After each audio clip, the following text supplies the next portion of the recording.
सभी हिंदी के साहित्य प्रेमियों और मेरे विद्यार्थियों को सुप्रभात। आज हम हिंदी के प्रसिद्ध कथाकार प्रेमचंद जी के जीवन परिचय के बारे में जानेंगे। तो उनके जन्म कहाँ हुआ था, उनकी शिक्षा दीक्षा कैसे रही, वो किससे प्रभावित थे, फिर वो कौन से पत्रिकाओं का संपादन किया था, फिर उनकी भाषा शैली कैसे थी, उनके रचनाओं की विशेषताएं क्या थी। तो प्रेमचंद जी उत्तर प्रदेश के बनारस के पास लम्ही नामक गांव में एक कायस्थ परिवार में 1880 ईस्वी में जन्म लिए थे। उनका बचपन का नाम धनपत राय था।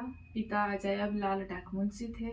7 साल की उम्र में माता चल बसी और 14 साल की उम्र में पिता चल बसे। फिर उन्होंने ट्यूशन करके अपने परिवार चलाई और पढ़ाई भी खत्म की।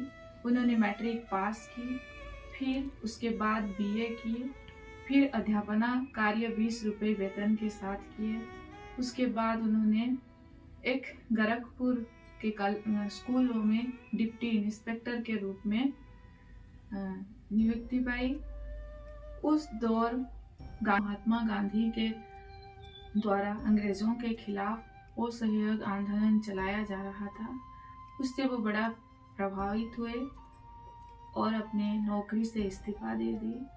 1901 के आसपास वो लिखना प्रारंभ किए थे। पहले वो उर्दू में लिखते थे, फिर बाद में हिंदी में लिखना प्रारंभ किया। जमाना पत्रिका में उनका जो लेख उर्दू का प्रकाशित होता था। बाद में वो 250 से ज़्यादा कहानियाँ लिखी, 12 उपन्यास लिखी और बहुत सारे निबंध भी लिखे। सरस्वती प्रेस में उन्होंने हंस नामक मासिक पत्रिका और जागरण नामक साप्ताहिक पत्रिका का संपादन किया। फिर वो आगे लिखते चले। उनके लेखन की विशेषताएं ये थी, वो कल्पना के बदले मानव जीवन को ज़्यादा अपने रचनाओं में स्थान देते थे। मानव सरोवर में उनकी कहानियां को संग्रहित करके रखा गया है। वो मनुष्य के जो दलित वर्ग के जीवन के बारे में लिखते थे। उनके कहानियों में गरीब किसान, अबला नारी, उनके जो जीवन की वेदना को दिखाया गया है, जैसे कि गबन, गोदान, कर्मभूमि, मंगलसूत्र, ऐसे उनके बहुत सारे निर्मला जैसे उपन्यास में मानव जीवन को दिखाया गया है। उनकी भाषा देहाती भाषा थी, लफ्ज भी देहाती, इसीलिए पाठक को बहुत आनंद से पाठक पढ़ते थे।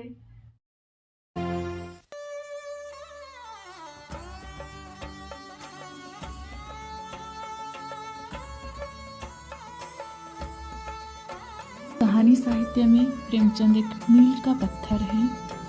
उन्हें कलम के सिपाही भी कहा जाता है। प्रेमचंद अपने जीवन काल में करीब 300 से ज़्यादा कहानियों का रचना की है। उन्होंने मानवीय पक्ष के साथ सामाजिक, धार्मिक, राजनीतिक और ऐतिहासिक विषय पर आधारित अनेक कहानियाँ लिखी। अपनी कहानियों में उन्होंने अंधविश्वास, ढंग, शोषण और अन्याय का खुलकर विरोध किया। उनकी कहानियों से ऐसा लगता है मानो कहानियों में उनकी आत्मा बोल रही है। प्रेमचंद ने ज़्यादातर कहानियाँ 1907 से लेकर 1936 में लिखी।